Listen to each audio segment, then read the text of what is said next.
এসেছে এরকম ঐশীরার জন্য সবার কাছে দোয়া চাচ্ছি। আমারই একটা মেসেজ থাকবে, এই জিনিসটাকে আমরা নিজেও পলিটিক্যালভাবে না দেখে আমরা সবাই জানি যে উনি দেশের জন্য কত কিছুই করেছেন। উনি এখন অসুস্থ, আমি এটাই আশা করবো আর রিকোয়েস্ট করবো সবাই এই জিনিসটাকে পলিটিক্যালিভাবে না দেখে সবাই ওনার জন্য দোয়া করুন এবং তাড়াতাড়ি সুস্থ হয়ে একই কথাই বলেছেন যে দেখেন আমরা সবাই জানি ওনার অবস্থাটা যেরকম আমরা চাই সবাই তো ভালো হয়ে যাবো, ওই অবস্থায় নাই উনি এখন, বাট স্লাইটলি হয়তো ইমপ্রুভ করছেন। আমি নিজেও যখন অসুস্থ হয়েছিলাম ওনার পরিবারের সবাই আমাকে দেখে এসেছিলেন।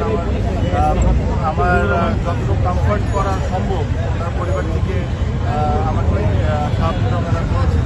তো আমার কাছে মনে হয় যে আমার দায়িত্ব ছিল, প্লাস অনেকদিন ধরেই চাচ্ছিলাম যে এসে ওনাকে একবার দেখে যাই। আমি আপনারা দেখা হওয়াটা সম্ভব দাবি করছি সিসিওটা, বাট ওনার পরিবারের অনেকের সাথে দেখা হয়েছে। আমার সালাম